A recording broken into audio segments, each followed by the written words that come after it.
Olá, meus irmãos, minhas irmãs, tudo bem? A paz do Senhor, quem vos fala é o pastor Rodrigo Venerando. Neste vídeo eu quero falar com você, para você que exerce liderança cristã, você que é pastor, pastora, líder de igreja, você que também está liderando, quem sabe, um departamento, seja na área da música, das crianças, dos adolescentes, dos jovens e outros. Por que não? Você também que exerce liderança numa empresa, é líder de equipe, é gestor, muito legal a reflexão pela qual estaremos levando até você. Hoje o tema é a síndrome de Faraó. Todos nós conhecemos um pouco da história do Egito, sim, dos faraós, né, que se levantaram ao decorrer da história. Tem alguns famosos, você pode ver aí, né, segundo os anais da história. Eu vou estar pautando naquele que surgiu no livro do Êxodo após a morte de José. Diz o versículo 8 do capítulo 1 do Êxodo que se ergueu um faraó que não conhecera José. Agora, por que vamos falar da síndrome de Faraó na liderança? Porque vamos identificar algumas situações que parecem muito idêntico com algumas ações de muitos nós que lideramos nos dias atuais. A primeira realidade é a questão do sentimento do líder. Lógico, lembrando todos nós que Faraó não era apenas um líder. Dentro da cultura egípcia, da cultura antiga, os faraós também era constituído, era tido como uma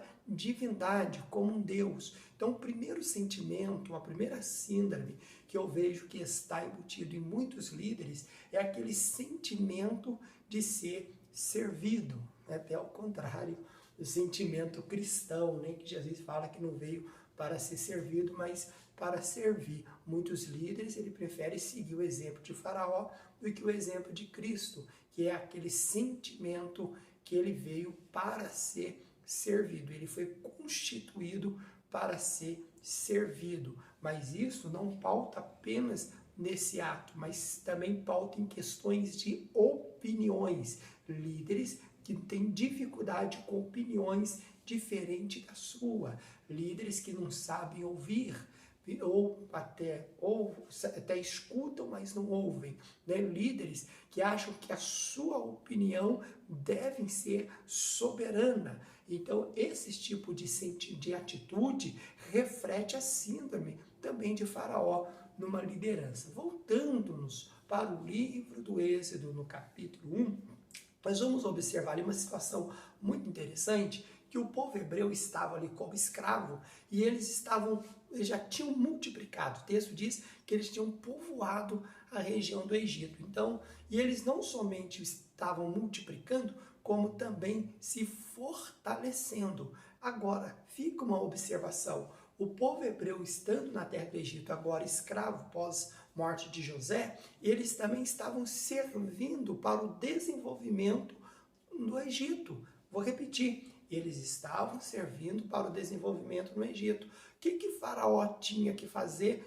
olhando na ótica humana como líder, né, que fora a síndrome desse homem, deveria utilizar essa potencialidade, esse servir, ainda que seja escravo, mas contribuindo para o desenvolvimento do Egito, em seu favor. Mas o que ele fez? Ele sentiu insegurança na capacidade dos hebreus. E o texto diz assim, que ele começou a perceber que eles multiplicaram e se fortaleciam e eram mais poderosos do que eles. Isso incomodou o líder. A síndrome de Faraó em liderança é aquele que incomoda com a habilidade e a capacidade do seu liderado, porque sempre tem aquele líder que tem uma potencialidade, que tem uma capacidade, até porque, queridos, o líder não pode achar que por ele ser líder, ele é mais capaz do que um todo, certo? Até porque ele é homem. Todos nós temos esse chamado processo de melhoramento, precisamos de reciclagem. Então o faraó, ele vai tomar uma atitude impulsionado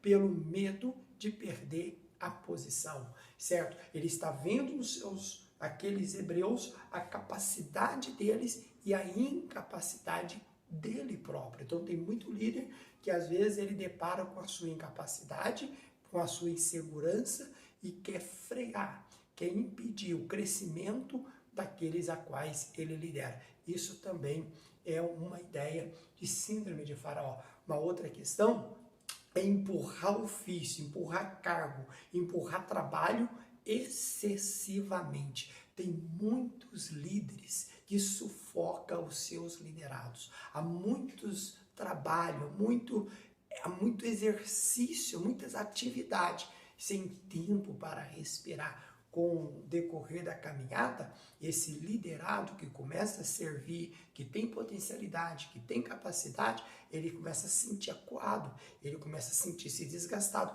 Aquilo que ele começou com todo impulso, com todo amor, com toda garra, com toda determinação, começa às vezes diminuir todo esse tipo de vamos dizer assim, de ímpeto, né? Começa a diminuir todo esse gás, né? Porque há muito encargo. Faraó fez isso, né? Ou colocar muito encargo. A intenção dele é para que não tivesse tempo, né? Para a família, para... Por que eu falo que não multiplicar? Tá pensando em quê? Como que você acha como que vem a procriação, seres humanos crescem? Tem pessoa que não tem tempo para a família, cara. Tá entendendo? Então o líder tem que ficar sensível a isso para não tomar atitude motivado na síndrome de Faraó. Uma outra questão importantíssima é que ele começa a afligir o povo, mas aí vem uma notícia boa. O povo crescia mesmo assim.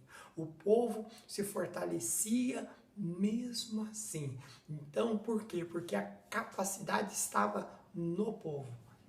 Então, Deus dá essa capacidade para nós outros. Ainda que somos, às vezes, sufocados, Deus também nos dá, sim, capacidade de crescimento.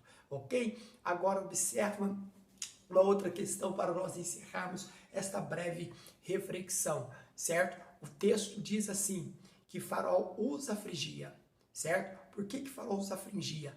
Queridos, há muitas perseguição de líder a respeito aos seus liderados. Temos que tomarmos cuidado. Aquele a quem nós lideramos não são nossos rivais. Aquele a quem você lidera não é o seu rival.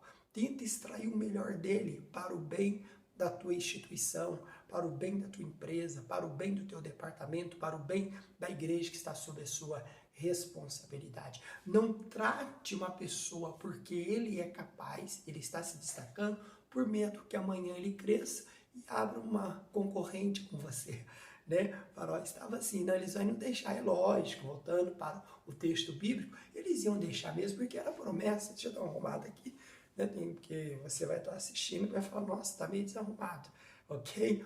Voltando, vamos lá? Então, observa isso, certo? O que levou essa ação de Faraó? Medo, insegurança, levou que ele fosse praticamente cruel com aqueles que contribuíam dentro do Egito. Então, não seja cruel com aqueles que contribuem dentro da tua instituição, dentro do teu ambiente de trabalho. Lembremos-nos que Faraó não ia deixar de ser Faraó com a capacidade do povo hebreu.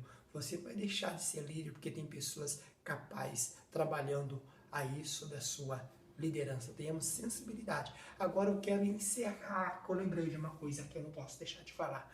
Tem líder que acha que é dono dos seus liderados, certo? E isso acontece muito, sabe onde?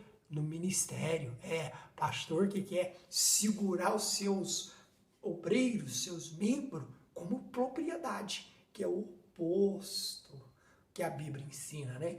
Pedro vai falar em 1 Pedro capítulo 5, né, que não devemos governar o povo, liderar, tendo domínio sobre o rebanho. Tem pastor que não deixa seu membro pregar, não deixa seu membro sair, certo? Quer ter um domínio sobre o rebanho. É a síndrome de Faraó, tá certo? Ninguém é dono de nada, somos administradores. Que Deus abençoe a sua vida, que Deus abençoe seu ministério, a sua liderança, que possamos crescer, mas também entender que pessoas ao nosso lado têm capacidade de crescer. E é lógico, eles crescendo, se fortalecendo, ele contribuirá melhor dentro da sua liderança. Que Deus abençoe.